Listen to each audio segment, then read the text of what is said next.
Gente, boa noite a todos os presentes.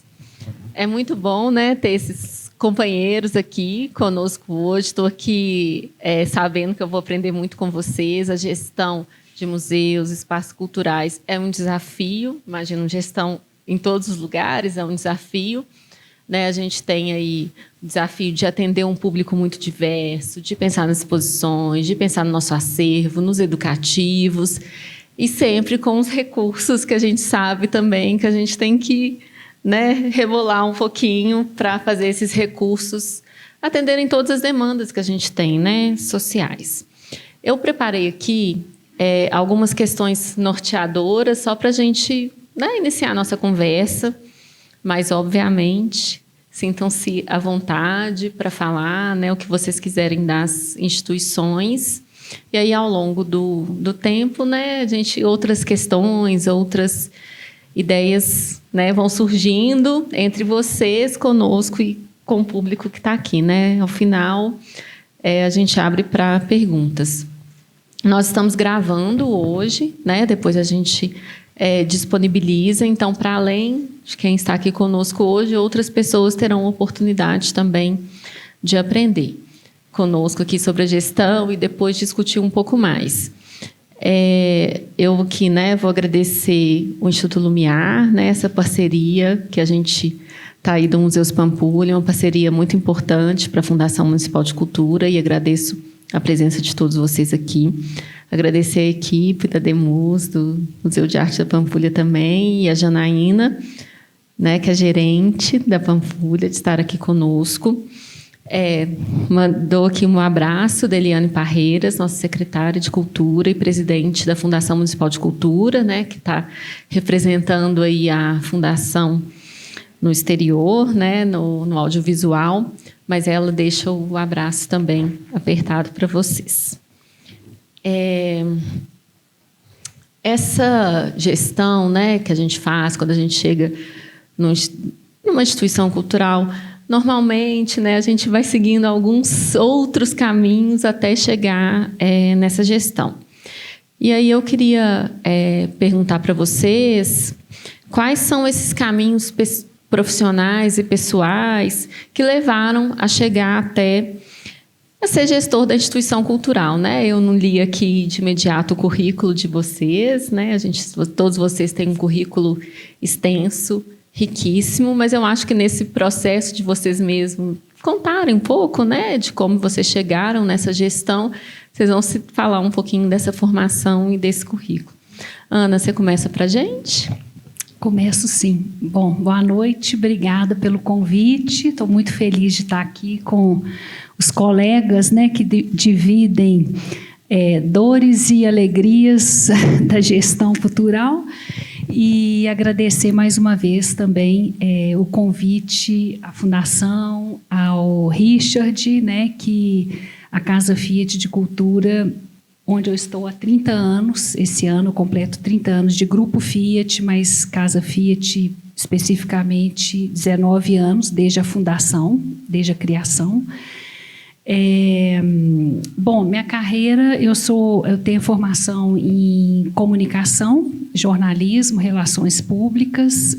Depois me especializei em marketing, em gestão responsável para a sustentabilidade, que foi um curso na Fundação Dom Cabral.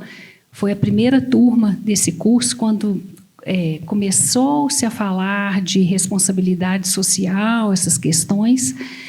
Mas minha principal carreira, né, foi dentro da Fiat, porque anteriormente eu sempre atuei na área de comunicação, assessoria de imprensa, sindicato da construção civil, bens de seguradora, enfim. Mas dentro da Fiat eu tenho uma trajetória que exatamente me encaminhou para a área da gestão cultural, que foi comunicação interna. Depois fui responsável pela área de treinamento da Fiat, tendo passado um ano na Itália, na área de desenvolvimento organizacional, onde eu aprendi muito.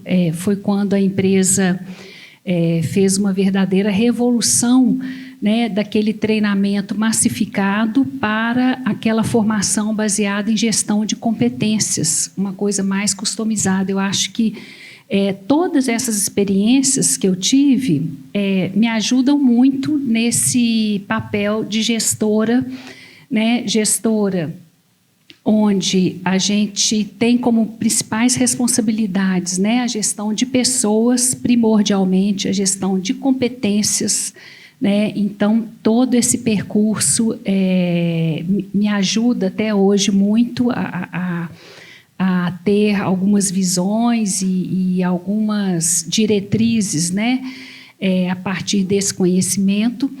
E depois eu fui responsável por produção de conteúdo, fui para a comunicação corporativa, produção de conteúdo, até chegar em relações públicas e depois chegando realmente na área de patrocínios culturais e sociais da empresa.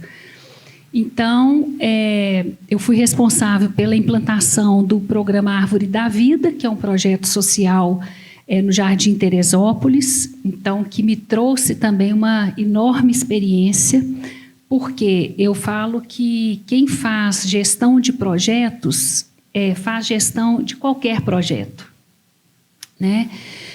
Então, quando você pega um projeto social, né, um projeto de uma campanha de comunicação, por exemplo, de um lançamento de carro, né, que são coisas que são projetos, só muda conteúdos, né, estratégias, conteúdos, mas vamos dizer que a estruturação, a base, né, é basicamente a mesma, né, o planejamento, a visão de riscos desse projeto, o retorno desse resultado, a gestão das competências do time que vai trabalhar no projeto, enfim. E não precisa, para você fazer gestão de um projeto de carro, saber como constrói ipsis literis cada parafuso desse carro. Você tem as competências que você vai puxar para o projeto. Então, a minha ida para a Casa Fiat, ela foi praticamente um percurso natural que, ao passar por todo esse percurso dentro da empresa, eu chego, então, a ser a pessoa dentro do grupo mais adequada naquele momento, onde a empresa decide criar um centro cultural, em 2006, que tinha mais experiência próxima do que era o novo negócio, que é o negócio da cultura e social também, ao mesmo tempo. Então, foi algo natural, eu sou apaixonada pelo que eu faço, tanto é que são 30 anos e aprendo todos os dias, né? Não, a gente se surpreende, a gente depara com situações novas, com pessoas maravilhosas e é um grande e permanente aprendizado, né? São trocas e acho que a gente tem muito aqui hoje para falar, porque são experiências diferentes, mas a gente tem muita coisa em comum também.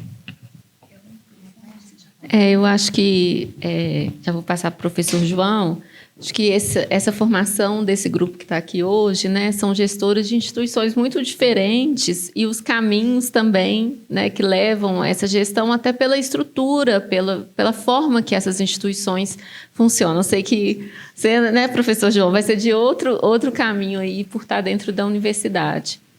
À vontade. Boa noite. É um prazer estar aqui e participar desse diálogo, né? Eu acho que é super importante a gente se conectar. Nós temos espaços maravilhosos, né? Muitas vezes a gente não sabe o que os outros estão fazendo. Então, acho uma oportunidade fantástica de aprendizado, né? E, obviamente, assim, estando na universidade, né, a minha carreira, chegar até onde eu cheguei aqui, foi acadêmica, né? Clássica. Então, eu estou há 35 anos já na UFMG, né?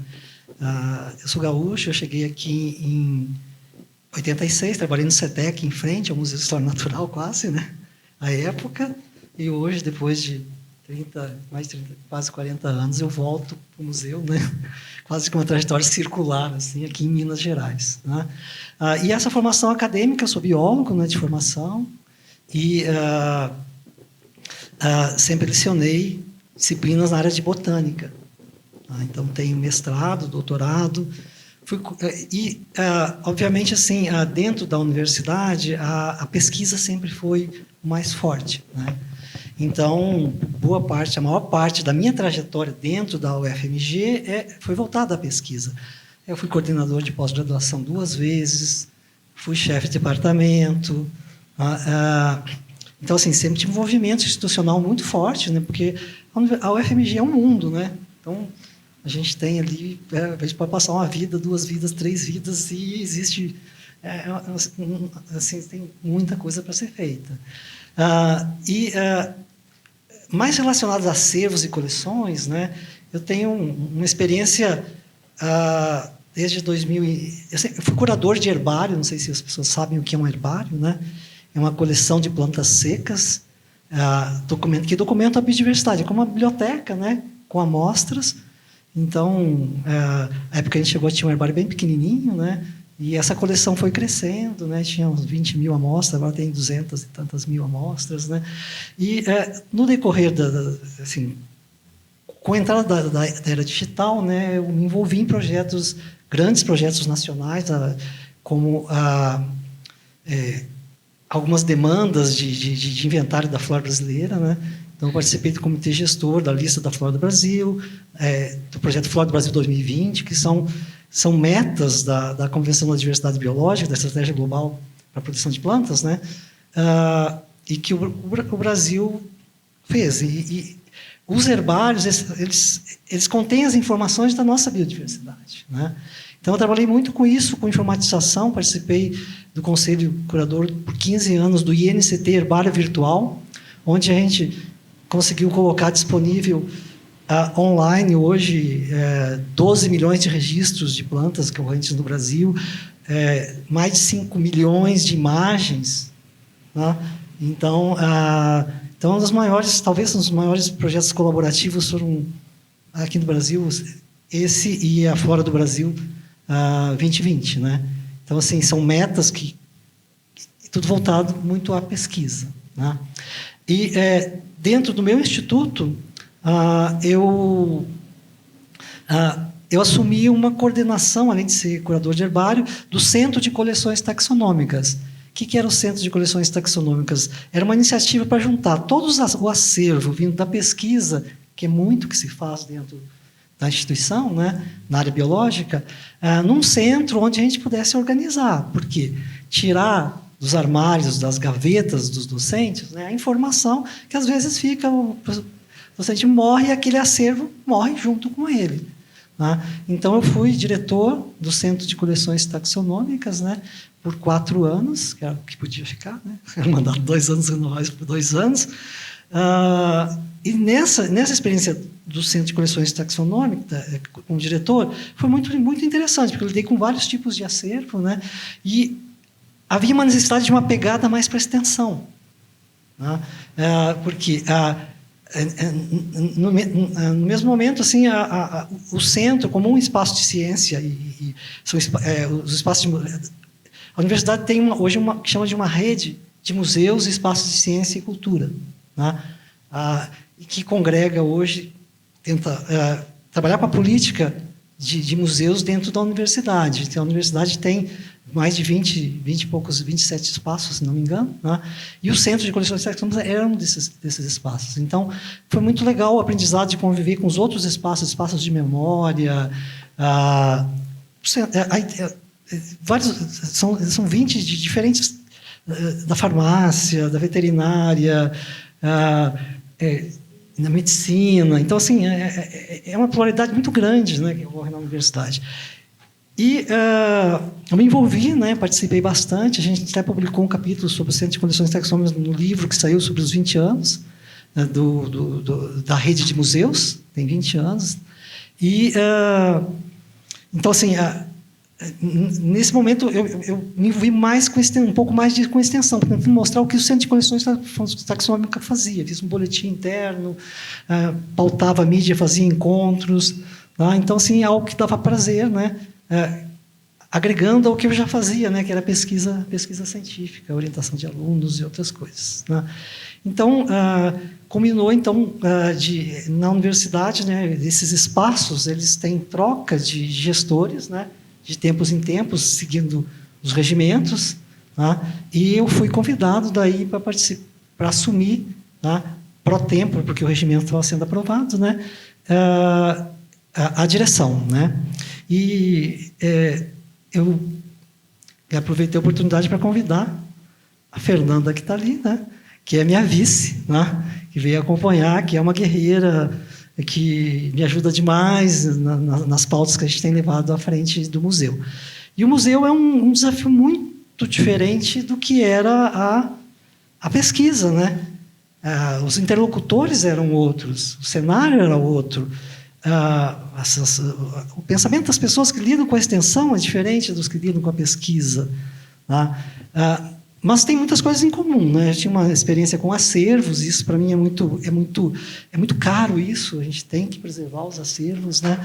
Então o museu se abriu como uma janela com uma experiência nova, muito maior, muito mais desafiadora, né? Porque não é só museu de história natural, é museu de história natural e jardim botânico, uma instituição que tem na universidade, ela tem 56 anos, vai fazer esse ano, dia 12 de agosto de 2025. Mas a memória, o que está antes do museu, é algo fascinante, né? É uma ligação orgânica com a cidade. Né? Desde a implementação do horto, né? O horto florestal, por 1912, Estação Experimental de Agricultura, passou depois para Instituto Agronômico, então as pessoas trocam os nomes, né? Você pergunta, onde é que você vai? Vou no horto. Instituto Agronômico? Não, é o horto. Sim, então, assim, há uma confusão, mas é uma história cronológica muito legal que ainda precisa ser melhor contada. Isso estimula, né? Assim, você fica com a puta, nossa, quero recontar essa história, que é muito legal. E tem ligações que vocês não acreditam, gente. Tem ligações com o modernismo da Pampulha, tem ligações com outras coisas. Então, são muitas conexões. Tá? Então, era isso, né? Acho que eu estou como gestor, o desafio do museu, depois a gente vai ter outras perguntas aí, eu acho muito diferente de outros espaços, né? Tá? Mas é muito instigante. Eu acho que a palavra talvez seja essa. Lidar com uma complexidade do museu é instigante. Tá? Instigante, e a gente tem desafios e superando esses desafios, a gente abre as portas para oportunidades. Né? Esse é o cenário que a gente encontra hoje, né? Nesse museu acadêmico que está imbuído dentro do escopo hoje dos museus universitários, né? Que compreendem, em termos federais, eu acho, das universidades federais, mais de 300, em termos nacionais, assim, em diferentes estaduais e privados, eu acho que dá mais de 800. Tá? Então, precisa de uma política para esses museus e esse é um bom momento para isso. Tá? Obrigada, professor. Eu já fiquei interessada aí com essa história toda do museu, né? Essa ligação com a história da cidade, com a Pampulha, lá na Fundação Municipal de Cultura. A gente tem o Museu Histórico Abdo Barreto, que discute a história da cidade e os vários museus na Pampulha. Então, depois a gente quer dialogar um pouquinho sobre essa história do museu. Mariana? Obrigada. Bom, primeiro agradecer esse espaço e compartilhar um pouco da minha experiência aqui com pessoas com outras tantas experiências, né? Uma trajetória tão impressionante e admirável. Falando um pouco de mim, eu também tenho formação em comunicação, mais especificamente publicidade e uma veia em relações públicas, que foi onde eu cursei a maior parte da minha graduação. Faço uma especialização em gestão de sustentabilidade e responsabilidade social. Depois, sigo para o meu mestrado numa experiência que eu tive por 5 anos que estive vivendo na Espanha, e lá eu tive a oportunidade de fazer meu mestrado em comunicação e indústrias criativas. Então, a minha trajetória acadêmica passa por aí, mas a minha vida profissional me colocou na cultura desde muito cedo, né? Eu tive algumas experiências anteriores, também projetos culturais, ONGs, que tratavam da construção da cultura nas periferias. Então, foi onde eu iniciei a minha participação na vida cultural da cidade. E depois fiz escola também, porque estive 10 anos praticamente na Orquestra Filarmônica de Minas Gerais. Vivi desde o princípio, compartilho aqui com o Richard, um querido colega de trabalho dessa época. Mas tive a oportunidade de ver o projeto da orquestra desde o princípio, né, quando ainda era uma orquestra que não tinha o seu espaço próprio, que vivia os desafios de uma implementação, de uma construção, né, de um legado. E acompanhei tudo isso. Naquele momento, a orquestra vivia os primeiros patrocínios. Então, eu entro no departamento de marketing e projetos, responsável pela elaboração de projetos, pela gestão dos patrocínios, por essa interlocução com todos os departamentos de produção, de comunicação, para fazer cumprir as contrapartidas. E eu acho que essa foi uma grande escola que me deixou apta, de certa maneira, ou que me abriu a sensibilidade também para entender as mediações necessárias, que eu acho que, para além de onde a gente está, acho que trabalhar com cultura é saber mediar, né? Mediar todas as relações pessoais, as situações profissionais, as situações que vão se impondo ali, né? Falar em gestão de museus é realmente gerenciar algo muito vivo, né? Que tem situações novas todos os dias. Bom, mas da Filarmônica, então, eu passo esse tempo, enfim, também vivendo a Sala Minas Gerais, né? É importante dizer que foi realmente um momento muito importante, uma guinada, assim, onde essa orquestra passa a ter o seu próprio espaço, e com isso cresceram todos os projetos. Então, foi de fato algo que me formou bastante, assim, na vida cultural, e me colocou em num relacionamento direto com várias empresas, né, nesse cargo.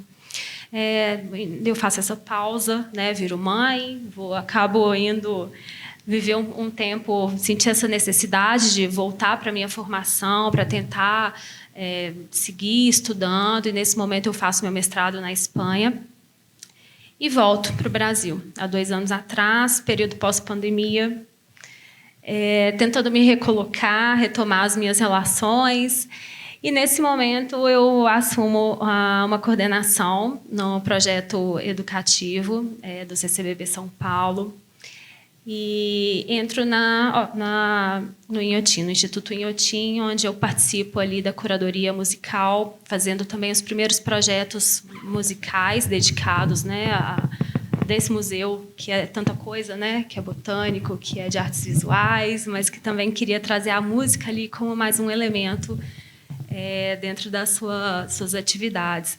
Então, entre a orquestra e Inhotim, eu já com essa bagagem de mundo de orquestra, né, de trabalhar com música, eu fico por um tempo ali, implementando esse projeto da recondução da orquestra, mas também, não só, né, também participando do primeiro festival, do planejamento desse primeiro festival internacional de música, que foi o Jardim Sonoro, que aconteceu no ano passado, e implementando essa reestruturação da orquestra, um projeto que terminou no final do ano passado, onde eu sou recondicionada, volto a repensar todas as minhas relações, as minhas possibilidades, e naturalmente, né, em função até do CCBB, me vejo novamente dentro de um museu, né? Então, a vida foi me levando naturalmente para espaços de museu, seja o Inhotim, com todas as suas particularidades, mas também o CCBB, e agora o Museu de Artes e Ofícios, né, no qual eu estou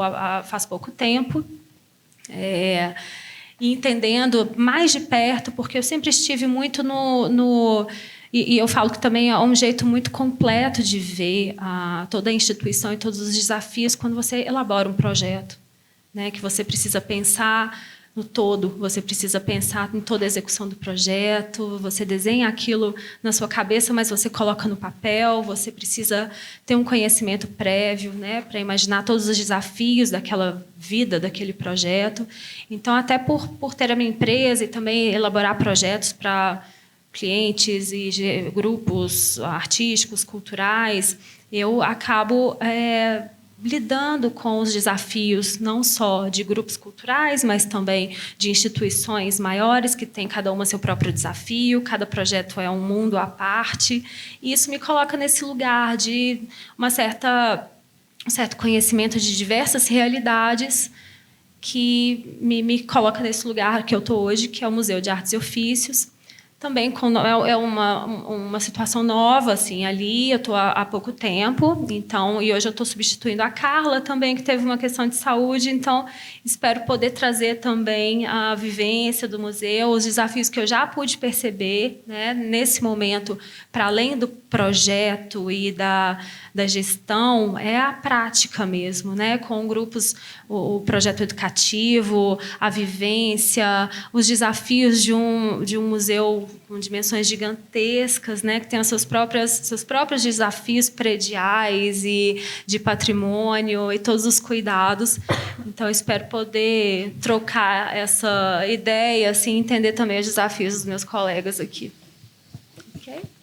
Obrigada, Mariana. Eu acho que, né, nessa conversa aqui a gente já vê essa diversidade de qualificações e também o tanto de ações, né, que um gestor do museu e tanto de coisas que a gente tem que entender. Então, é gestão de pessoas, né, isso que a Ana tanto falou, que em princípio primordial essa gestão de pessoas é saber fazer planilha, né, gente? Fazer planilha de custo, porque eu sou formada em História e aí, né, fui aprender a fazer os impostos e as planilhas de custo todas. É você entender o que a cidade demanda, né? Essa relação que você tem que ter tão intensa com a cidade, com o público que visita o museu, é lidar com um acervo, com pesquisa, com uma coleção, né? Você falou aí de coleção botânica, mas é coleção histórica. São seus edifícios, né? Que geralmente, nos casos aqui, são edifícios patrimônio mesmo, patrimônio cultural, preservado, então tem uma preocupação ali constante na manutenção desses edifícios também. Então, são várias questões aí que perpassam, né, as necessidades de conhecimento e de competências, né? Vocês usaram aqui essa palavra de competências que um gestor de museu precisa ter. Vou voltar um pouquinho mais agora para a Casa Fiat, né, para a gente conversar um pouquinho sobre a Casa Fiat. E aí, Ana, né, sinta-se à vontade para falar as questões que você gostaria da Casa Fiat. Em 2026, a Fiat vai completar 50 anos no Brasil e a Casa Fiat esses 20 anos, né? Eu queria que você compartilhasse um pouquinho mais com a gente, Ana, como foi a formação dessa Casa Fiat, esse início, como foi pensar, construir esse centro cultural, esse espaço dispositivo, educativo, né, que a gente tem, sendo o primeiro espaço ligado a uma montadora de automóveis no Brasil, né, que você citou seu trabalho dentro da Fiat, como isso foi te levando a chegar na Casa Fiat, né, como gestora.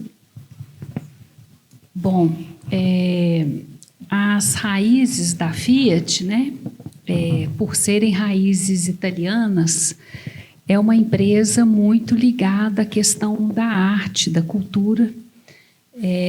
Na própria Itália, a Fiat manteve por muitos anos museu e acervos e etc.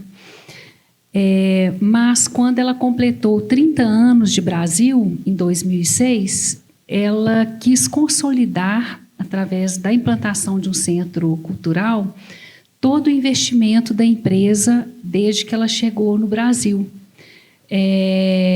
No sentido de que ela chega no Brasil nos anos 70, não existia lei de incentivo à cultura, então foi uma empresa que quis se aproximar da sociedade e ser um agente realmente que participa, né, dessa vida cultural e tudo mais. Então, foi uma empresa, vocês são muito jovens, mas quem viveu, né, os anos 70, os anos 80, Na época que a Fiat era uma grande patrocinadora com recursos próprios, de restauro de patrimônio, restauro de barroco em Ouro Preto. Teve um projeto que chamava Concorrência Fiat, não sei se... acho que ninguém aqui deve se lembrar, mas foi algo de vanguarda, que hoje a gente conhece como edital, né, público. Era uma espécie de um edital público onde ela revelava talentos. E nessa concorrência Fiat, não só artistas plásticos, né, surgiram, mas também Grupo Corpo, Grupo Galpão, uma série de nomes que hoje são consagrados, né, surgem dessa promoção da cultura mineira. Então, ao longo do ano, ao longo da vida, a Fiat caminhou nesse sentido. Nos anos 90, a empresa atuou em outro formato de cultura associado à educação. Foi no governo Fernando Henrique que ele lança um projeto Acorda Brasil, está na hora da escola. E foi um chamamento às empresas para ajudar a política da cultura e educação, onde a Fiat, então, prontamente lançou o programa Fiat para os Jovens, onde eu atuei também. A gente movimentou milhões de alunos em escolas públicas do Brasil inteiro com um projeto cultural mais ligado às disciplinas dentro das salas de aula. E aí, depois disso, aos 30 anos, a empresa falou, não, está na hora da gente fazer algo mais permanente, um legado mais estruturado e tudo mais. E nós criamos, né, a Casa Fiat já pensando em não ter acervo, né, diferente do João, que tem 200 mil espécies no acervo aí de botânica, de herbário, né? Nós temos 0 de acervo. Por quê? Na época foi feito um raio-x realmente, né, de onde seriam as necessidades, né, de investimento na área das artes.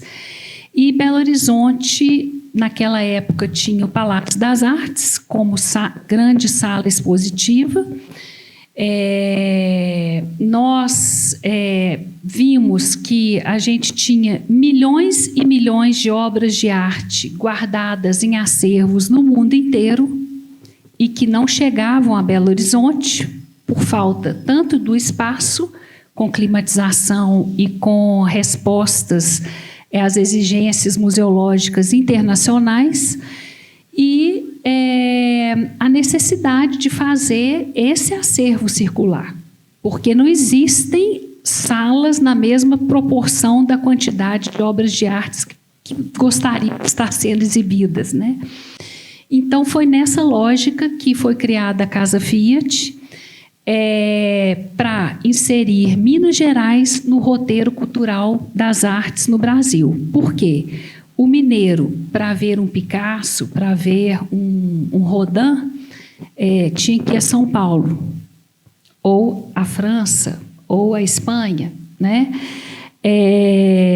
E a gente quis mudar essa lógica, ou seja, fazer o percurso contrário, trazer os paulistas, os cariocas e outros estados a virem a Minas ver Caravaggio, Rodin, Chagall, Império Romano, e aí a gente tem um portfólio assim, importante, relevante nessa área, né, das artes visuais, das exposições. Hoje a gente está com mais de 3 milhões de visitantes ao longo dessa trajetória, e foi um princípio onde nós iniciamos na sede do Belvedere. Era um formato completamente diferente, porque Nós tínhamos 2 a 3 grandes exposições por ano, e nos demais dias do ano era casa fechada. Era o espaço para grandes exposições pontuais. Por quê? Também o modelo de gestão foi muito particular. A Casa Fiat funciona... Eu acho que eu não conheço outra instituição que tenha o mesmo formato nosso, que é uma mínima equipe fixa nas diversas competências essenciais para fazer o negócio rodar, e a contratação das competências necessárias a cada projeto que é implantado. E quando eu falo de projeto, vai desde as grandes e médias, a gente fala exposição PMG e GG, desde as exposições dos diversos tamanhos e formatos até essa programação mensal, palestra, curso, minicurso, ateliês, cinema, e aí vai, né? Uma infinidade aí de outras atividades todo mês. E eu falo isso, inclusive, para a equipe de funcionamento da casa, né? Segurança, receptivo, o próprio educativo. Nós temos 5 educadores permanentes e agora, nessa exposição que está em cartaz, nós estamos com 9, porque a gente puxou mais 4 terceirizados. Então, a gente, se é uma exposição maior ainda, a gente já trabalhou até com 20 educadores. Né? Então, nós trabalhamos com o conceito de projeto. Então, uma equipe totalmente variável e tem o seu lado cansativo disso, porque hoje mesmo estava conversando com a receptiva que estava lá dentro da exposição. Na hora que a gente está começando a ficar afiado, 2 meses de exposição, a exposição acaba. Aí a gente vai embora. Pode ser que na próxima exposição essas pessoas voltam, já treinadas e tudo mais, mas pode ser que se perde todo esse investimento do conhecimento, da cultura e do fazer ali, né? Mas faz parte do nosso modelo de gestão. Mas, voltando, né, à criação, então teve essa lógica. De fato, ao longo desses 20 anos, a Casa Fiat se tornou uma referência no Brasil, e com uma reputação também grande junto a museus da Europa, porque nesse período todo nós trouxemos muitas obras, não só de instituições importantes da Europa, mas também de coleções privadas nos Estados Unidos, na Rússia, enfim, a gente trabalha de forma variada, e claro, das grandes instituições brasileiras. Quando nós, em 2014, o governo propôs à Casa Fiat de vir participar do Circuito Liberdade, e aí, na época, se não me engano, já estava instalado o CCBB. Na época, já estava instalado o Inhotim, que tem mais ou menos, acho que 10 anos, 11 anos, por aí. E nós viemos para o prédio do Palácio dos Despachos, que é um prédio modernista, é o único prédio, né, dentre os prédios hoje que tem espaço expositivo, né, praticamente modernista na praça. Biblioteca, Casa Fiat, mas biblioteca não é a atividade fim, né?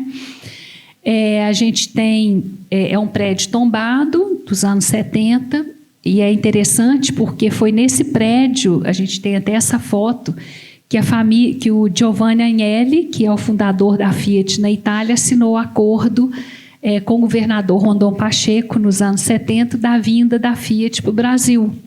E acaba que a história da Casa Fiat segue também para esse mesmo edifício. E a partir daí muda-se novamente. Cada empreitada dessa é uma grande experiência, né? Primeiro, partir do zero para formar um centro cultural nesse formato que eu comentei. Depois é partir do zero novamente, é para restaurar um prédio que era gabinete do Estado, né?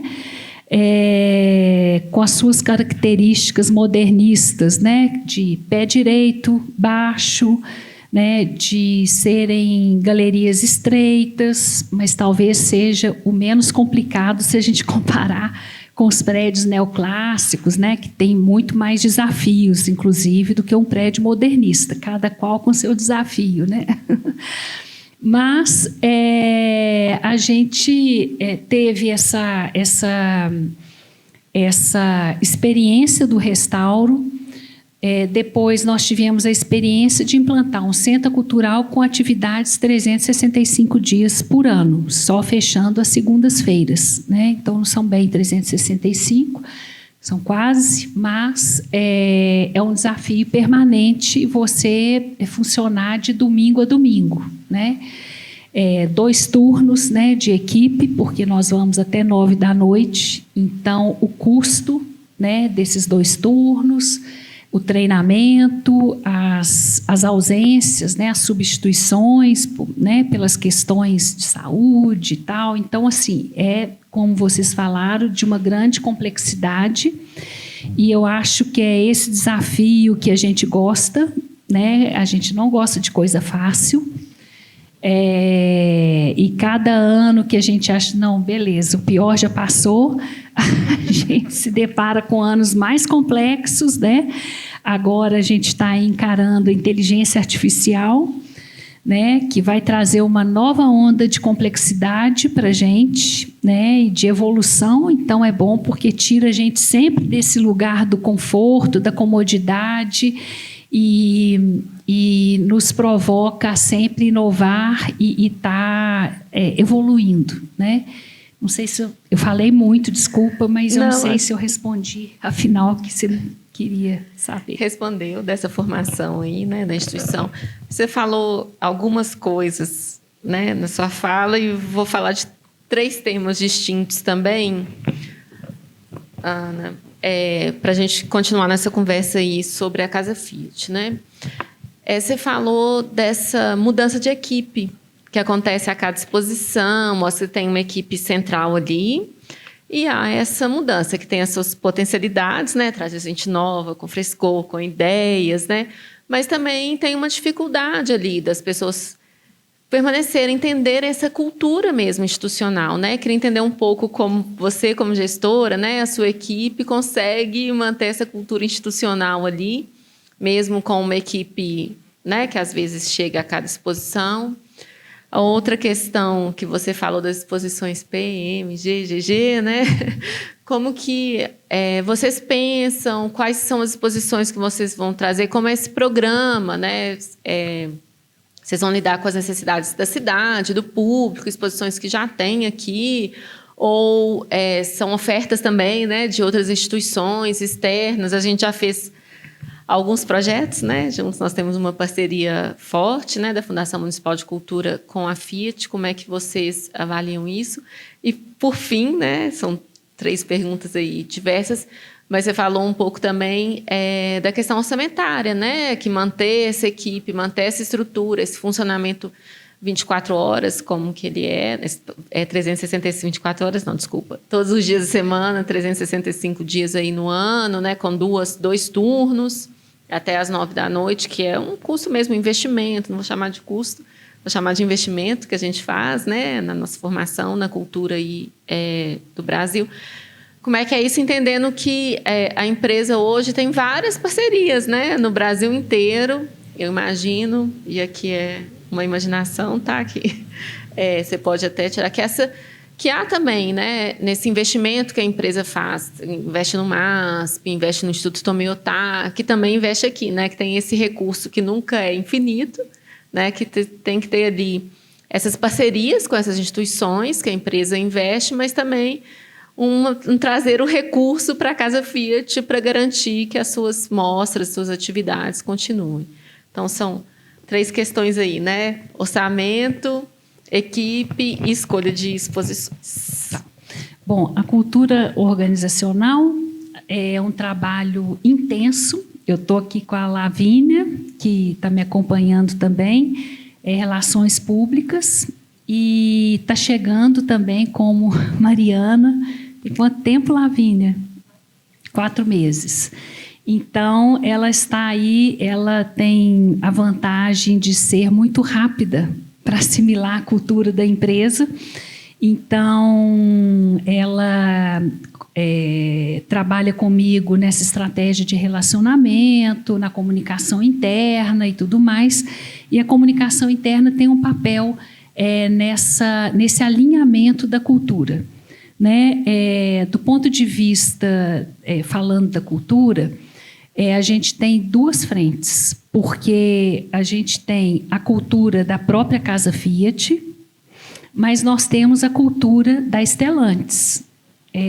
A Fiat, quando criou a Casa Fiat, era apenas Fiat, que era uma cultura própria, né, de origem italiana, tudo muito rápido, tudo muito para ontem. Então, eu tive a sorte de ter sido treinada com tudo para ontem. Então, a gente tem mais ou menos uns 5 anos que a gente passou a ter que integrar a cultura Stellantis à cultura de um centro cultural. Isso, para nós, é um desafio permanente. Por quê? O que é Stellantis? Né? Acho que nem todo mundo sabe, mas é o grupo que se formou com 12 grandes marcas, né? Fiat, Chrysler, Jeep, Peugeot, Citroën, Dodge, Ram, Abarth, Lancia, DS, que é alemã, e... Ai, gente, eu não sei falar todos, mas falei os principais. São grandes marcas, aí a gente tem marca alemã, francesa, americana, italiana, e formou-se o 4º maior grupo automobilístico do mundo, a Stellantis. Né? Hoje, a Stellantis, né, vem mantendo a liderança na América do Sul, né, liderança no Brasil. Dentro da nova estrutura, a Casa Fiat, que era quase que uma ONG, a Casa Fiat, ela é associação cultural sem fins lucrativos, né? É tudo gratuito, né? Entrada gratuita e para tudo. E ela passou a ter que seguir toda a governança corporativa de uma empresa global, com uma estrutura mínima que exige processos administrativos grandes que nós temos que cumprir, né? Valores e políticas rígidas. Para vocês terem ideia, hoje nós não podemos colocar na nossa barra de logos nenhuma marca se não for chancelada pela área de compliance global. Então, se eu tiver o patrocínio da Shell, por exemplo, que assina hoje uma instalação que está na exposição na Casa Fiat, se eu não tiver o compliance fazendo due diligence, que é exatamente essa pesquisa, né, da história dessa empresa do ponto de vista de reputação, né, reputação financeira, reputação dos valores dessa empresa e tudo mais, nós temos que abrir mão de patrocínio, de parcerias e de tudo mais. Já aconteceu. Né? Infelizmente, a gente já teve esse tipo de situação. É claro que a maioria não teve problema, mas já aconteceu. Mas, por exemplo, eu citei até o exemplo da Shell. Nós não conseguimos fazer a parceria no ano passado com a Shell porque nós não conseguimos cumprir o prazo técnico da exposição versus o prazo técnico do compliance.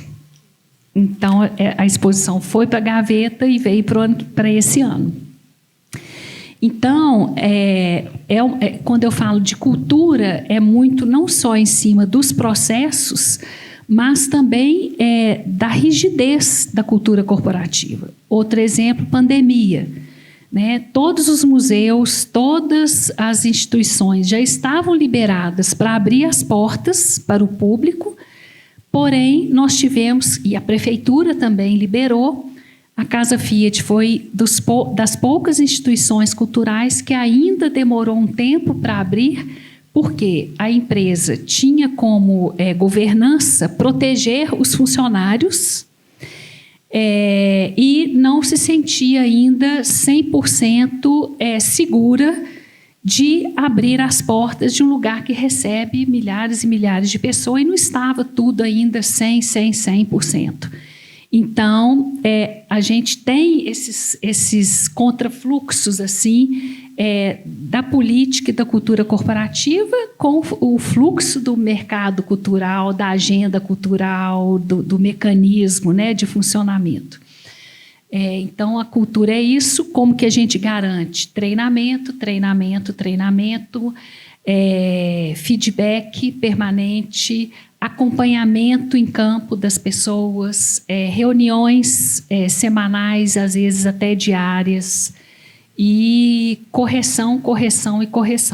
Assim, cultura, então, talvez eu já tenha falado um pocão, mas desculpa, eu falo muito, você pode me cortar, tá?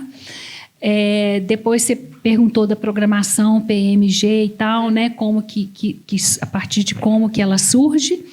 Nós não temos um curador oficial, porque também dentro do nosso modelo nós achamos que a melhor opção era buscar curadores de acordo com as temáticas que a gente buscaria, e aí sim nós trabalharíamos com quem é o especialista naquele tema, quem conhece aquele acervo que a gente quer trazer.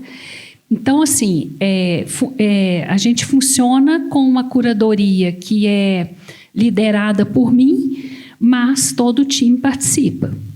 Né? Nós temos um comitê de programação mensal.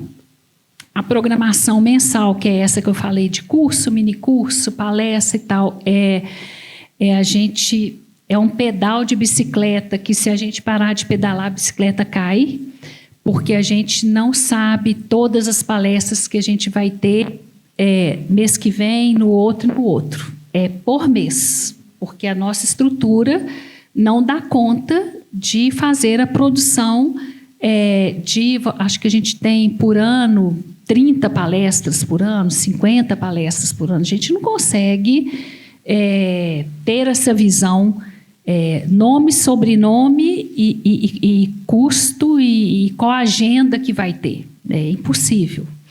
Então, é um grande desafio, suado, porque todo dia 1º nós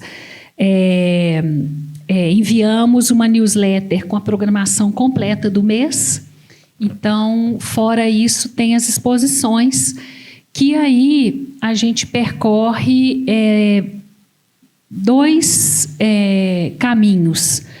O caminho onde nós temos já eixos curatoriais nossos, né? De trazer temáticas da história da arte, né? Temáticas de arte brasileira, de ancestralidade, da mulher, das questões LGBT, das questões étnicas, das questões ambientais. Então, a gente tem um pouco já essa sequência.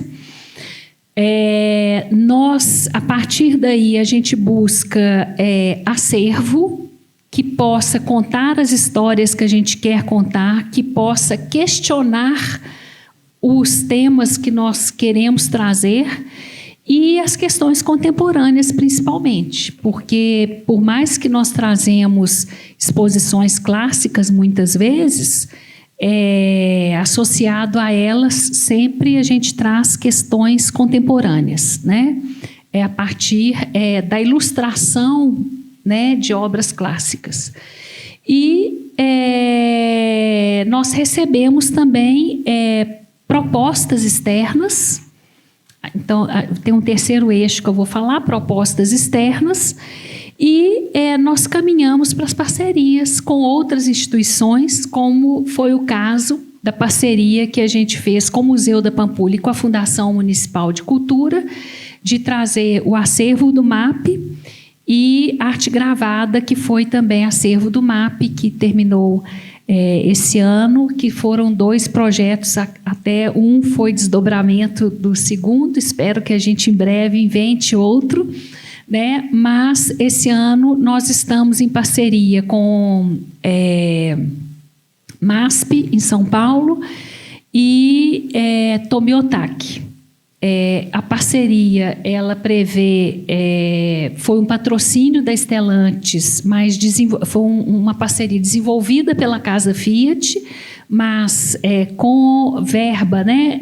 A Casa Fiat não é patrocinadora, quem é a Stellantis, onde a Stellantis assina patrocínio master para a programação anual do MASP esse ano, e a Casa Fiat vai trazer Renoir o ano que vem.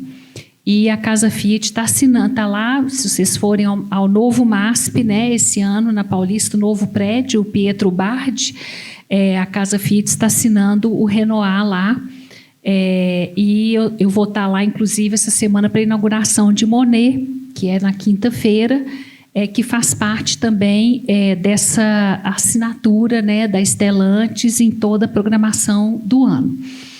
E no Tomiotaki é o mesmo formato. Nós vamos a exposição que está em cartaz lá, que é em cada canto, ela chega na Casa Fiat, a Casa Fiat está assinando lá e chega na Casa Fiat em junho, que é uma belíssima exposição GG, porque ela vai ocupar 2 galerias de acervo de arte popular, moderna e contemporânea de uma colecionadora. São 200 obras que saíram da sala de visita da Vilma Eide, que é um nome importantíssimo na mudança de status, né, da arte, que era considerada artesanato, né, para esse ambiente e reconhecimento da arte popular brasileira.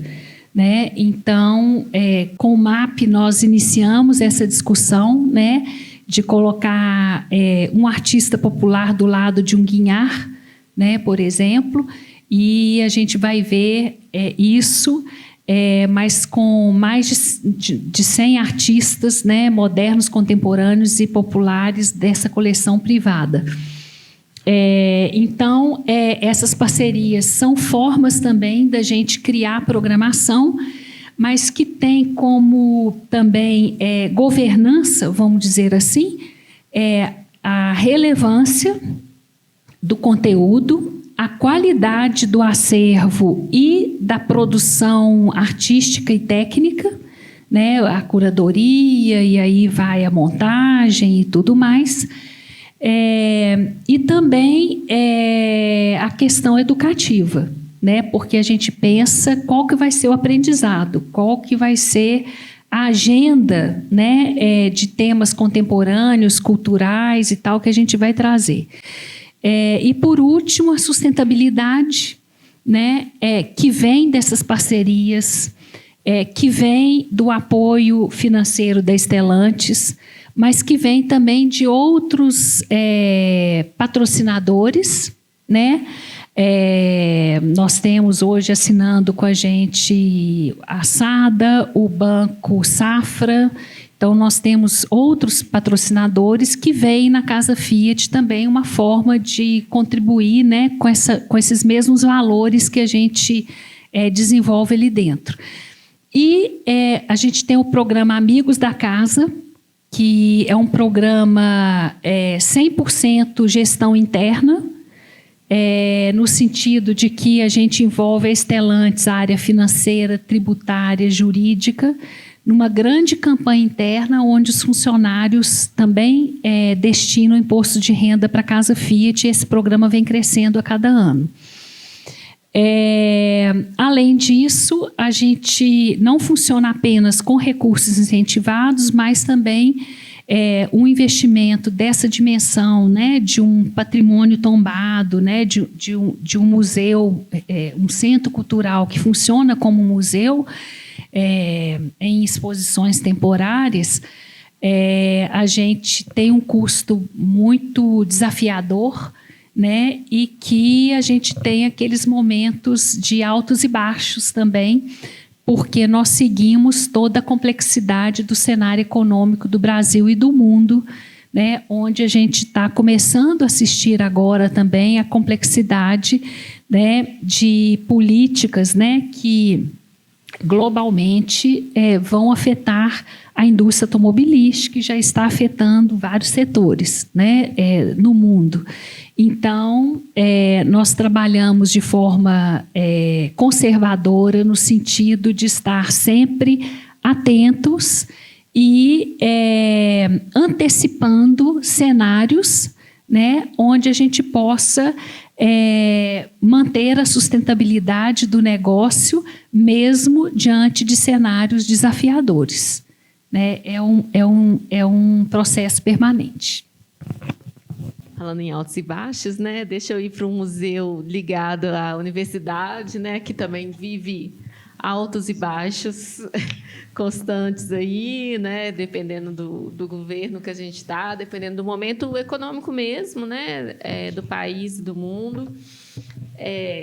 Tá aqui o Museu de História Natural. O museu em si sempre em alta, né? Que é um museu super importante para a cidade, mas que vive esses desafios aí orçamentários, né? E vou começar por essa, para fazer o gancho aqui. Quais são esses principais desafios orçamentários que o Museu de História Natural vive? Eu não sei se eu começo com... O museu é tão importante, né, para eu começar com um problema, com um desafio. E como que o museu se mantém mesmo, né? Uma instituição, você falou, 56 anos como museu, mas também com outras... Já funcionou de outras maneiras. Como o museu consegue se manter e consegue... manter essa relevância, tanto no seu acervo, nas suas pesquisas, na importância ambiental que aquele espaço tem para a cidade. Talvez fosse interessante tentar resgatar um pouquinho a história, né? Porque assim, a governança do Museu de História Natural, ela se dá dentro da estrutura da universidade, né? Então, a gente faz parte da rede de museus, se segue a política de museus da universidade.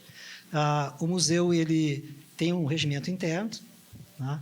E tem essa troca de diretores, né, por períodos. Então, assim, quando o Museu de História Natural foi implementado, isso foi em 1969, depois da reforma universitária, né?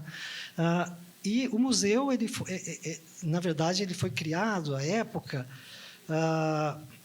era parece que o anseio da sociedade dos naturalistas. A área estava sofrendo um desmatamento, né? A região toda onde hoje está o museu. Então, foi uma pressão, né? Uma divisão dessas áreas do Estado, e a UFMG assumiu, né? Então, parte da área que se transformou no Museu de História Natural. E, alguns anos depois, né, uma outra área foi doada pela prefeitura, né, para ser o jardim, incorporar, e se transformou em museu e jardim botânico. Então, se a gente for pensar, uma média assim, de a cada 4 anos, às vezes ficam 2 ou 4 anos os gestores, né? Os gestores foram já de diferentes departamentos, né? Com diferentes origens e diferentes visões.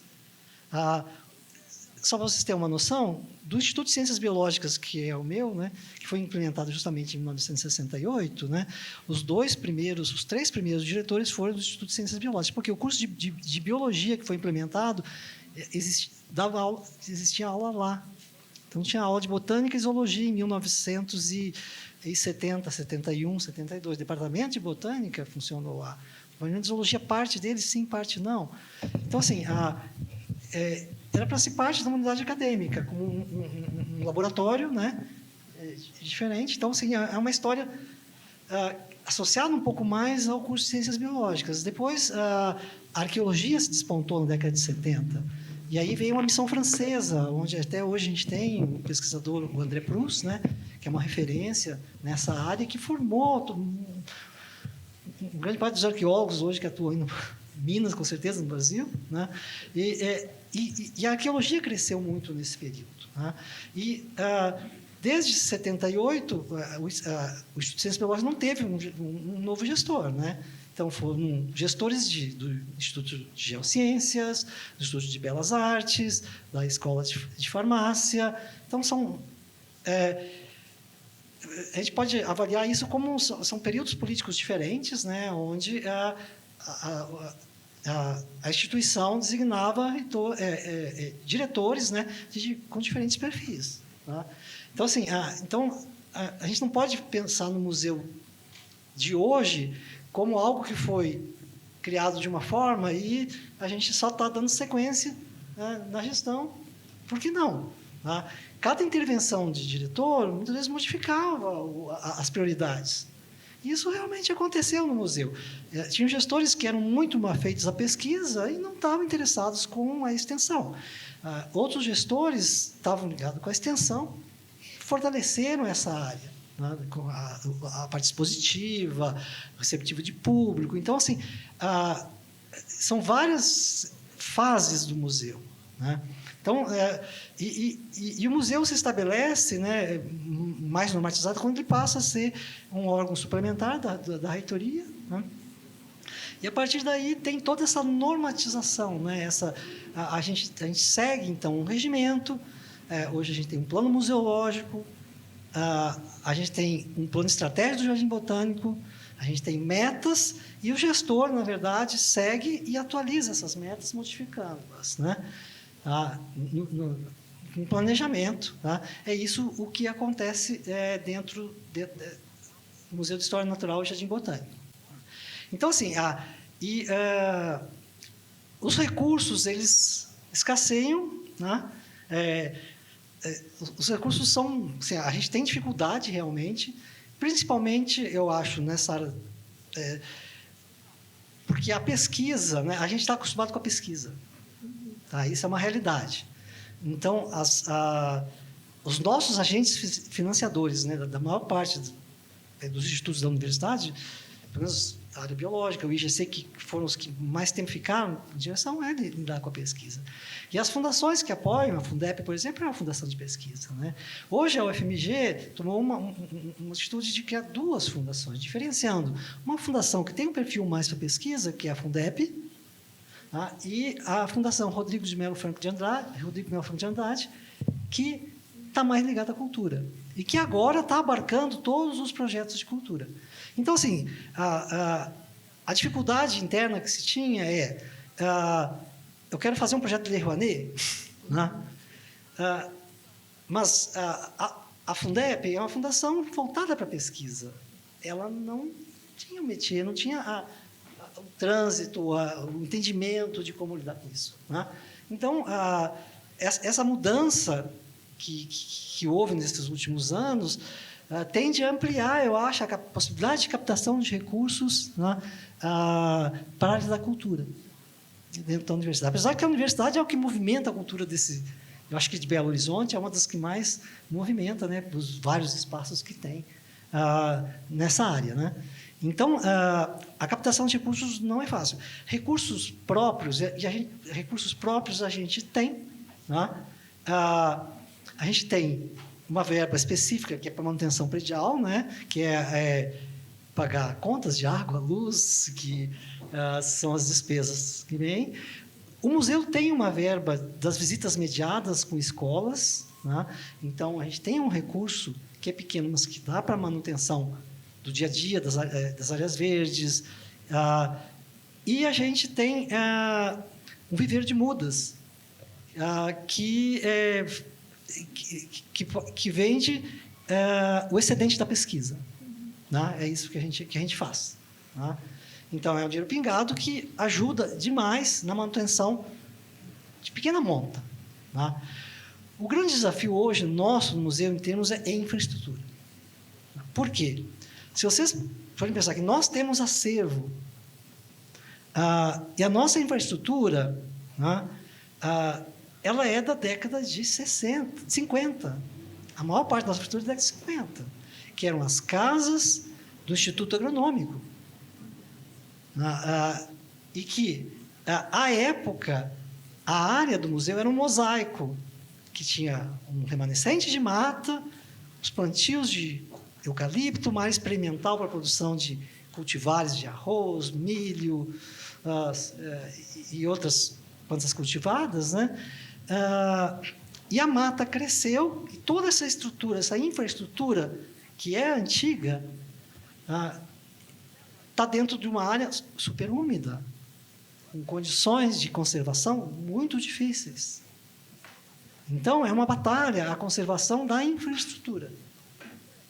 E a gente tem uma quantidade enorme de acervo arqueológico, acervo paleontológico, etnográfico, zoológico, botânico, de arte popular. É muito olhando de pesquisa, principalmente porque a produção do conhecimento é o norte da universidade, e isso o museu não tem como sair do tripé, né? Ensino, pesquisa e extensão. Então, assim, a infraestrutura é um gargalo sério, né? E aí a gente fala de investimentos que deveriam ser feitos assim de uma monta muito grande, né? Não é o dinheiro do dia a dia para manutenção. Claro que a gente tem o corpo técnico todo, são funcionários da universidade, né? Mas a gente precisa de muito investimento em infraestrutura. Tanto que o nosso PDI, o Projeto de Desenvolvimento Institucional, um dos nossos projetos, a gente tem 2 subprojetos, mas um dos nossos projetos é uma reserva técnica nova. Tá? Por quê? Vocês devem se lembrar, né?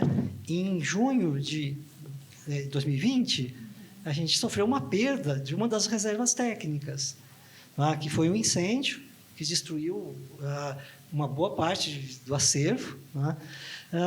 Esse acervo teve que ser realocado para um outro espaço, a gente perdeu mais um espaço expositivo que a gente tinha. Tá? Então, foi uma situação emergencial, um sinistro que aconteceu. Então, assim, hoje o grande desafio é conseguir recursos para construir uma nova reserva técnica. E a gente está tentando isso via parceria com o IPHAN, né? A gente tem algumas possibilidades de uns TACs, de dinheiro de compensação ambiental para construir essa reserva técnica, que resolveria um problema enorme que a gente tem hoje, que é a gente guardar acervo em infraestruturas prediais que não estão adequadas. Né? Então, realmente, esse é o grande gargalo que a gente tem. A gente tem uma força de trabalho muito grande dentro da universidade. A gente tem uma capacidade de captação de recursos em diferentes fontes. Então, hoje tem TED do IPHAN, que a gente recebe, a gente tem recebido emendas parlamentares. Né? Então, a gente tem atuado nas diferentes fontes de financiamento. A gente conseguiu, nesse último edital da FINEP para acervos, a UFMG ganhou e o museu recebeu 2.300.000, né? Então, que é justamente, no nosso caso, para documentar, né, o nosso acervo. Então, a gente vai colocar numa base de dados, catalogar o que a gente tem, porque esse é um outro desafio. Quem tem acervo tem essa salvaguarda, né, que é algo super complexo e custoso. Né? Não adianta ter guardado, né, o material, você tem que documentar aquele material e tem que abrir essa caixa preta que a gente tem, que são os acervos. Eu falo isso porque se você disponibiliza as informações, ele ganha usabilidade, as pessoas vão saber que existe esse material, você vai ter muito mais demanda para pesquisa e produção de conhecimentos em cima disso.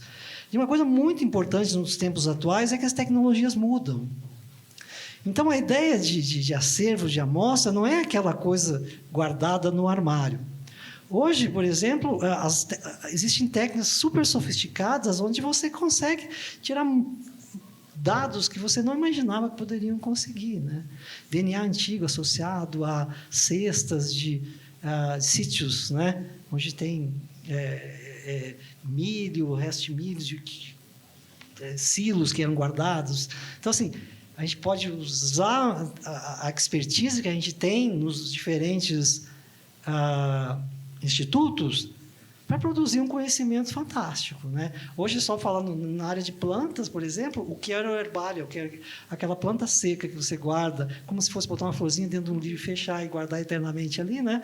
Agora você pode tirar, extrair o DNA daquela planta, você pode ver se teve contaminação por algum fungo que existiu no passado que não tem mais hoje. E a gente tem o acervo, o museu o Instituto Agronômico foi muito importante, o Horto Florestal foi muito importante. A gente tem dados de coleta na área do museu desde 1931, de uma forma que a gente não sabe nem se é a mesma que está hoje aqui na região, né? Então, assim, a questão financeira para a gente é um gargalo. A gente tem um engessamento, né? Porque a gente tem que cumprir todos os rigores da legislação, né, para fazer compras. As fundações facilitam, agilizam o processo, mas é onde a gente consegue...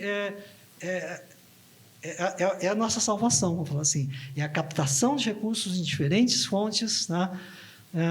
E aí que tem que ser contínuo. A gente tem uma busca constante de financiamento. Essa é a realidade, né? E é difícil valorar. Esse é um grande desafio. A gente saber quanto vale isso, né? Isso que a gente guarda lá, né? É um desafio, mas é super importante, né? Eu sei que existe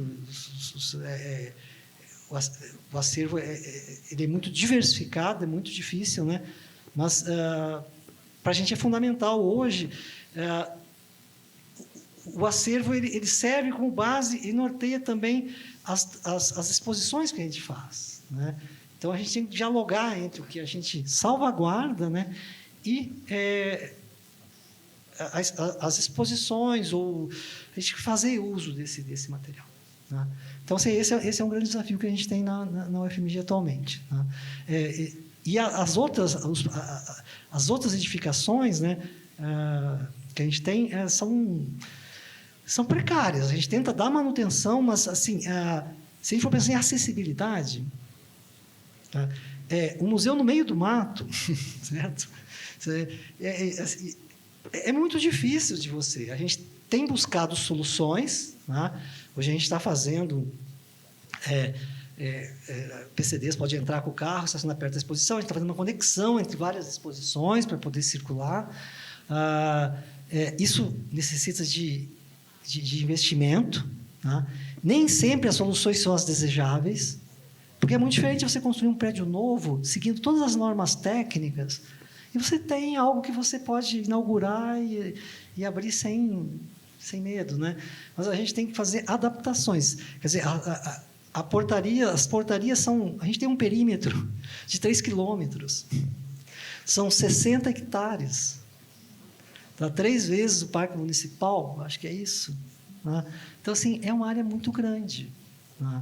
Então, assim, os nossos pilares hoje, a gente está com os acervos, né, que é super importante, e a gente tem o Jardim Botânico, que não dá para deixar de lado, porque o Jardim Botânico tem, hoje, uma função primordial, pensando que ele está inserido, quer dizer, é aquela área verde, com coleções ex situ, in situ, e que dialoga com as temáticas super atuais, que são as mudanças climáticas, essa pauta verde, sustentabilidade, né? Então, a gente está tentando, no nosso projeto de desenvolvimento institucional, a gente está investindo em acervos, e a gente quer investir em acervos e no projeto Plantar, que a gente chama, que é um projeto de restauração. A década da restauração, pela Convenção da Diversidade Biológica, é essa década que vai agora, de 2021 até 2030. E, então, assim, nós estamos investindo pesado, fazendo circuitos acerca da restauração, estamos tentando fazer parcerias também. Isso é uma coisa importante, talvez, de destacar aqui, que as parcerias, muitas vezes, você já tem iniciativas que se iniciaram em alguma instância. O exemplo que eu vou falar aqui é o Poliniza BH, né, que é uma iniciativa da prefeitura de instalar meliponários, que são coleções, né, as caixinhas das abelhas sem ferrão, que prestam maravilhosos serviços ecossistêmicos, que a gente chama, né? Que poliniza, que faz com que as plantas tenham sucesso reprodutivo. Se extingui-las, não sei quantos % da nossa flora se extingue junto, né? E no museu, com a parceria com a prefeitura, a gente instalou, foi o terceiro, acho, instalado da prefeitura. Ficou um projeto maravilhoso, né? A expertise veio da prefeitura, o museu entrou com a infraestrutura e vai fazer agora o treinamento dos bolsistas, está inserindo um circuito do meliponário para trazer as escolas, os visitantes, para entender isso que é super importante, né? Que é a importância da biodiversidade de abelhas, né? Porque todo mundo só lembra de abelha Apis mellifera, né? A abelha europeia, né? A abelha africana e europeia que a gente está acostumado aqui. Mas essas não são as melhores polinizadoras, né? Essas plantas não existiam aqui antes da introdução de Apis mellifera. Então, quem fazia a polinização e garantia e é responsável por essa flora maravilhosa que a gente tem no Brasil é esse conjunto de organismos, né? No caso da polinização das abelhas. É um tema muito legal, maravilhoso, tem cada detalhe fantástico. E a gente tem abelhas desde de milímetros, né? As mirins, que as crianças ficam encantadas, porque vê, nossa, isso é uma abelha desse tamanho, né? Mais mosquito aqui, né? Até abelhas grandes, né? Cada uma com as suas peculiaridades. A gente tem um hotel para abelhas solitárias, então, né? Porque assim, boa parte das nossas espécies não são coloniais. Então, a gente também tem que pensar nelas, né? Então, o projeto plantar e restauração são desafios importantes, né? E muito voltados à necessidade de mostrar a importância das áreas verdes. Belo Horizonte, se a gente for avaliar, as áreas verdes de Belo Horizonte são muito pequenas para a nossa demanda, para a nossa necessidade. A gente tem um problema de acessibilidade a elas. Elas são desconexas, disjuntas. Você olhar o Google, né? Você descer no Google, você vai ver um concreto, né? E ilhas de vegetação. Por mais que a gente tenha o Parque das Mangabeiras lá, algumas áreas, sim, toda a área verde importa hoje. A gente tem que ter corte de árvores zero, né? Se possível, claro que tem. Manutenção tem que fazer, né? Mas então assim, hoje essa área verde do museu, ela tem um significado para a cidade que é fantástico, né? Em termos de regulação de clima. A gente sabe hoje que as áreas do entorno de áreas verdes grandes, você tem uma diminuição de até 5 graus de clima, né? Então você ameniza o entorno. E aonde em Belo Horizonte você pode entrar numa trilha, numa mata, encontrar espécies de 20 metros de altura, tem uma sumaúma gigante, aqui a gente está conversando na exposição da Casa Fiat, aparece a sumaúma, né? Quem quiser ver ela de verdade pode ir no museu, né? Então, é enorme. A gente tem jacarandá da Bahia, a gente tem um monte de espécies algumas que estão ameaçadas de extinção lá no museu. Então, a gente tem todo um trabalho de conservação, in situ e ex situ, né, lá no local, e também nas estufas, reprodução dessas espécies. Então, essa é a nossa contribuição, né? E a nossa meta é praticamente triplicar a produção de mudas que a gente tem, tá? Em detrimento da demanda que existe, e eu acho que é uma das vocações. Já foi hortoflorestal no início da cidade e ele continua sendo até hoje, né? Contribuindo assim para esse processo de restauração, né? Que eu acho que é uma demanda. Houve muito desmatamento, né? A gente tem que agora pegar áreas e replantar, transformar de novo em floresta as áreas que são de floresta, e em cerrado as áreas que são de cerrado, né? E assim por diante. Eu acho que é interessante, né, essa visão do gestor, assim, porque eu frequentei muito o museu com meus filhos e E a gente não vê esses problemas todos que o gestor vê, né? Que tem essa função aí de melhorar. É a nossa função, né, como gestor, assim. A gente vê as potencialidades, os desafios, os problemas, e a gente tem que fazer esse enfrentamento, né? Eu lembro de uma exposição, não sei se ainda está lá, de morcegos, que era só assim, nos potinhos, se você for olhar uma questão simples. Meu filho hoje está com 18 anos, até hoje fala do aprendizado que ele teve nessa exposição, né, que às vezes a gente acha que é simples num banner e aquilo gera um aprendizado e uma relação. Você falou uma coisa importante aí, né, nessa relação do museu com o espaço da cidade mesmo, a importância dele na preservação ambiental. E eu acho que um desafio também, né? Assim, o crescimento que a cidade teve para aquele espaço e vocês terem esses 3 quilômetros ali, como que nessa relação com aquele crescimento tão grande que teve. E eu acho que isso também passa aqui pelo Museu de Artes e Ofícios, né? Porque o Museu de Artes e Ofícios ele está implantado nos desafios que a gente tem ali, né? Urbanos. O museu com uma relação forte com o metrô, com aquela área, né, com aquela praça que é uma área de atividades culturais tão intensas, né, nessa cidade. Eu queria entender um pouco como que o Museu de Artes e Ofícios lida com essa relação. Sim, o Museu de Artes e Ofícios, eu falo que ele está no coração da cidade, né? Ele pulsa vida, ele pulsa arte, cultura, movimentos políticos, todo aquele entorno ali da Praça da Estação respira essa vida, né, da cidade. E não só, né, inclusive as mazelas, as dificuldades do entorno, né? A gente lida ali com pessoas moradoras de rua, que é um grande desafio. Mas o museu ele é um lugar muito privilegiado também, porque ele é esse lugar, primeiro pela exposição, né, a exposição permanente que se mantém ali, que é uma exposição que fala do trabalho, né, que ela traz esse... Melhor?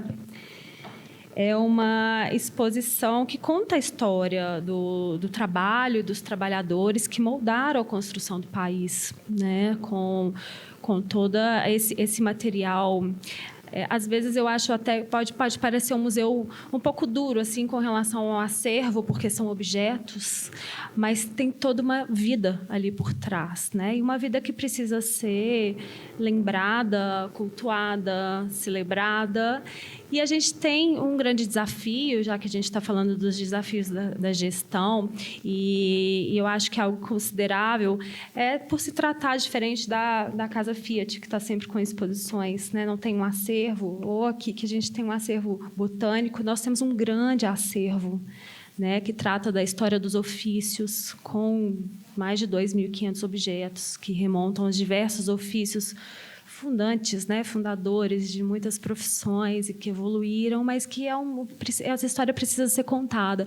E faz muito sentido que esse museu esteja onde está, né, onde a gente tem um trânsito tão grande de trabalhadores que acessam ali a estação. A gente está falando de um prédio também, que era a antiga estação, que é um grande prédio, onde abriga essa exposição, né? O museu, assim como a Casa Fiat, ele celebra esse ano 20 anos, tendo passado por algumas gestões, né? É importante dizer que há 7 anos ele está sob a gestão do SESI, por meio de um termo de parceria firmado entre o Instituto Cultural Flávio Gutierrez, a Prefeitura e a FIENG, né? Hoje, grande parte do recurso que mantém essa estrutura é da FIENG, é um recurso direto da FIENG, que entende que já tem uma tradição de 35 anos na cultura, né? Através do SESI Cultura, e que vê nesse espaço uma maneira de fazer parte também da história que faz todo sentido, né? A história do trabalho, a história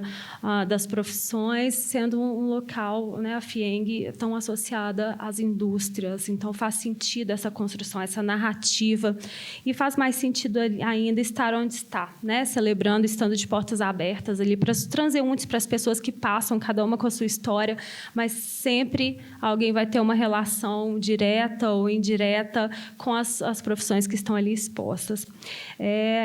Esse é um dos desafios que eu poderia colocar, assim, ter uma exposição permanente, onde, em teoria, ela está rígida ali, né? Ela está há muito tempo. Se a gente for fazer uma pesquisa, muitas pessoas já conheceram o Museu de Artes e Ofícios. E um dos desafios é a gente contar essa história de diversas formas, né? Criar diversas narrativas. E isso é feito de uma maneira brilhante pelos nossos educadores, que estão sempre renovando discursos ou participando das profissões, fazendo vivências mesmo com relação às profissões que estão ali expostas, entendendo como elas evoluíram e podendo contar um pouco essa história dessa origem, né, trazendo a novidade da evolução, mas remontando também a um passado histórico e fundador. Então, não só a gente é capaz de dialogar o nosso acervo com diversas áreas do conhecimento, assim como a história, a geografia, até a matemática, física. Então, eu acho que é um desafio, mas é algo que a gente encara como uma oportunidade contar essa história de diversas maneiras. É importante dizer que a gente também tenta dialogar e abrir as portas para novas produções artísticas, né? A gente tem editais de ocupação, promovemos ali exposições temporárias, além de diversas atividades de formação, né? A gente está numa semana importante agora que se inicia, que é a Semana Nacional de Museus. Então, a gente programou tem uma programação super interessante envolvendo a temática, né, que é o futuro dos museus, e a gente traz pessoas que estão trabalhando os museus de forma mais acessível, também convidando os nossos artistas das exposições temporárias para fazerem uma visita mediada, contarem ali os anseios, tudo, as provocações que eles tiveram, né, como artistas, de criar suas obras e contar isso para o público. Na verdade, aproximar a criação e o criador do público, né, e promover um diálogo não só para ali, para o museu, para as pessoas que passam ali, mas numa intenção de integrar a cidade mesmo com esse espaço que é tão geograficamente privilegiado também, porque tem esse lado, né, os desafios do entorno, mas também o privilégio de estar ali, ser um lugar de muito fácil acesso, muito aberto à cidade, né? Nós estivemos participando agora também de outras programações culturais. É um museu que passa por um momento, né, como todos os outros museus de pandemia, mas que também viveu uma reforma que demorou um tempo ali na Praça da Estação. Então, a gente enxerga esse momento como um momento de abertura mesmo, de diálogo com a comunidade, com outros projetos culturais. Participamos agora recebendo algumas atividades também da Virada Sustentável. Então, é um museu que se propõe a dialogar com as novas produções, com o que está acontecendo, com os outros museus, o que cada um tem feito e trazido de bom para que a gente possa ser esse lugar de diálogo e de trocar ideias também, de desafios e possibilidades, né, de atuação, sendo a gente ou em parceria, né? A gente tenta também estar sempre em diálogo com coletivos, com projetos como o Circuito Liberdade, mas não só, ali também tem uma zona cultural da Praça da Estação que tenta colocar em diálogo os mesmos desafios que muitas vezes é de público, mas muitas vezes é para a gente trocar uma possibilidade também de uma divulgação conjunta que possa dialogar, né? Então, eu acho que, falando de desafios, a gente tenta ver como oportunidade, né? Mas a gente tem desafios que são concretos. Vamos dizer que a gestão financeira, por maior que seja a instituição, sempre vai ter as suas dificuldades também. Aos olhos dos outros parece uma fartura, mas na prática a gente tem sempre muitos projetos, muitas boas ideias que a gente gostaria de implementar e muitas vezes falta recurso.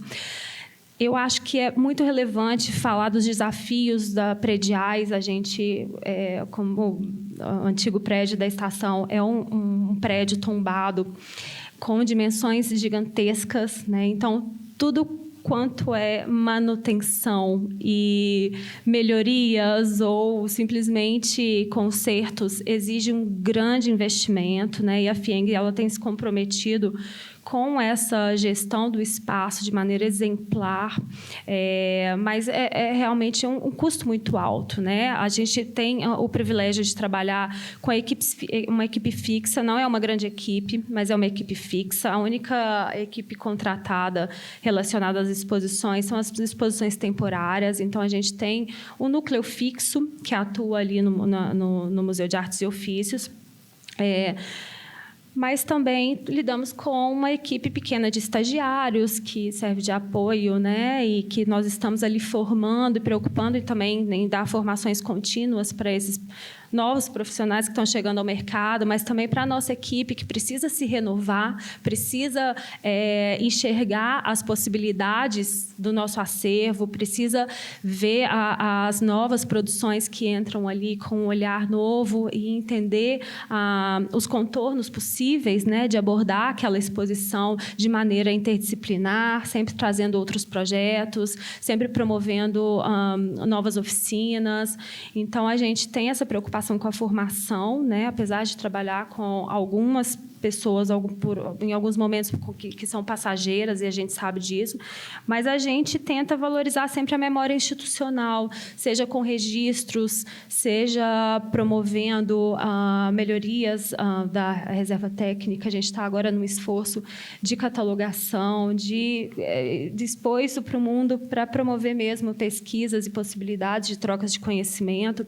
Então, é um museu que, em teoria, parece ter um acervo de longa duração, né? Que isso, de fato, é um desafio, mas é uma equipe muito comprometida em pensar novas possibilidades.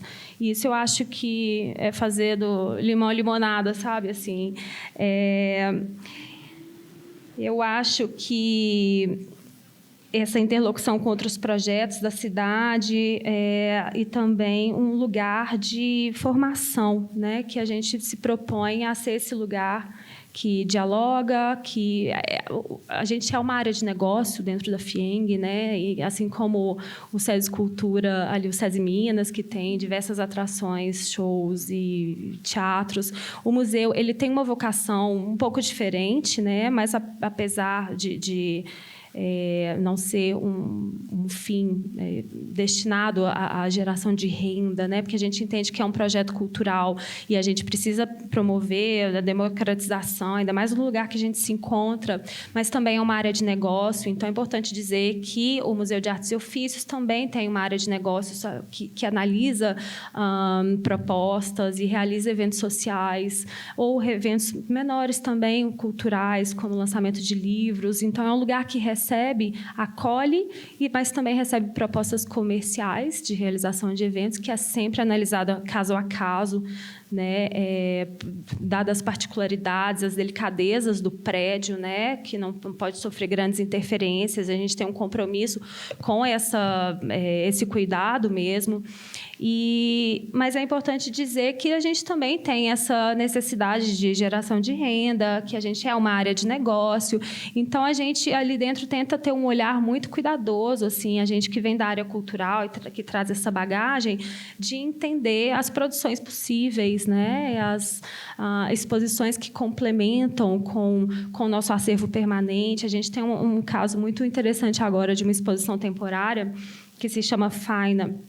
Ela é de dois artistas, que é a junção do olhar de dois artistas, que é a Júlia Galo e o Dalber de Brito, e que eles tratam do labor, né, do fazer artístico nas obras deles, a memória. Então, tem um diálogo muito grande e a gente tem esse cuidado na hora de receber, acolher uma exposição temporária, de que seja algo que dialogue também. A gente teve o privilégio de ter algumas obras, algumas peças da nossa reserva técnica, né, que são esses instrumentos de trabalho que foram catalogados, selecionados por esses artistas e que compõem essa exposição.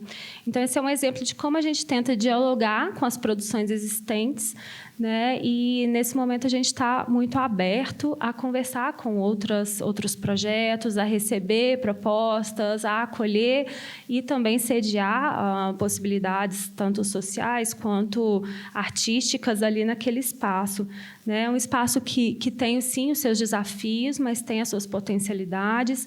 Então, eu acho que eu estou muito feliz de estar à frente, no momento, junto à gerência, né, de cultura do SESI Minas, do SESI Cultura, e num momento tão fértil, assim, de repensar parcerias e abrir as portas. É um museu que está aberto para toda a comunidade, né? É claro que a gente tem um trabalho muito... a gente atrai muito visitas escolares, né? Que tem, tanto nessas diversas áreas de conhecimento, que vem no museu uma possibilidade de abordar temas, de pensar em projetos e fazer com que as crianças conheçam para além das telas, né? E além do que está no supermercado. Então, promove muito diálogo, né? Desperta muitas sensações, muitas provocações em torno do nosso acervo permanente. A gente tem o espaço também da CEMIG. É importante dizer que hoje a gente tem esse patrocínio da CEMIG. Grande parte do recurso que mantém o museu em funcionamento ele vem da FIENG, mas a gente trabalha também com projetos de lei. Então, hoje a gente tem a parceria da CEMIG, inclusive que tem um espaço CEMIG lá muito focado na história da energia mesmo, né? Assim como a gente faz esse percurso, né, da evolução das profissões, que também faz esse percurso da evolução da energia, as primeiras tecnologias, e é muito interessante, atrai a atenção das crianças, é muito educativo. É um museu que se propõe a ser muito educativo, né? E, nesse sentido, eu acho que ele dialoga com muitas possibilidades, apesar de ter um acervo permanente. E a gente também tem buscado trazer as novidades, refrescar o olhar para que as pessoas também que já foram, já conheceram, possam revisitar, que a gente vai ter sempre uma nova narrativa para contar, sempre uma nova história, e é a isso que a gente se propõe, apesar dos desafios, tem um momento muito promissor pela frente. Obrigada, Mariana. Nessa área da cultura, né, gente, a gente sofre um pouquinho, tem recursos limitados, que eu acho que todo mundo tem, mas a gente se diverte também, né, com as questões com aquilo que a gente trabalha. Gente, eu fiquei meio aqui de plateia, escutando esses gestores que eu queria tanto dialogar e controlei muito mal o tempo. Se não fosse o Rafael ali me salvando, né, eu fiquei aqui prestando muita atenção e acabei não fazendo este papel também de mediador, que é importante. Então, eu tinha falado que a gente ia abrir, né, para perguntas no final. Eu sei que o tempo já extrapolou, mas promessa feita, né? Estou aí cumprindo, mas tenho certeza que todos os gestores aqui são pessoas abertas aqui para continuar esse diálogo, essa conversa também, em outros momentos. São pessoas que estão sempre aí, né, nas exposições, no diálogo nas instituições. Alguém quer fazer uma pergunta? Não? Uhum. Rapidamente, eu só queria agradecer aos três convidados maravilhosos por terem aceito essa participação aqui hoje, fazendo essa participação maravilhosa aqui, ouvirmos essa história fantástica da Casa Fiat de Cultura, que para mim foi um prazer visitar desde todas essas exposições maravilhosas, desde que estava na sede antiga, com essas exposições italianas, geniais, o museu de ciências. Eu sou assíduo porque sou morador do bairro, beneficiado por esse melhora do clima maravilhoso que essa instituição oferece. É impressionante quando a gente entra pela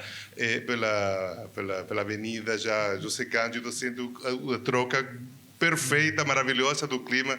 Para mim é maravilhoso morar nesse bairro, graças a esse trabalho estupendo que vocês fazem, além do próprio instituição como tal, o trabalho museal que fazem vocês muito interessante. E o Museu de Ofício, desde que eu cheguei nesse país, ver esse acervo tão interessante que vocês conservam, para mim eu vejo como migrante que mora aqui nesta cidade maravilhosa. Para mim foi muito importante ter uma instituição como essa e mostrar a história desta cidade e plasmada e conservada desse jeito. E queria parabenizar os três e agradecer por essa participação aqui, igualmente a Isabela por essa participação dentro do evento. Só isso. Muito obrigado. Boa noite.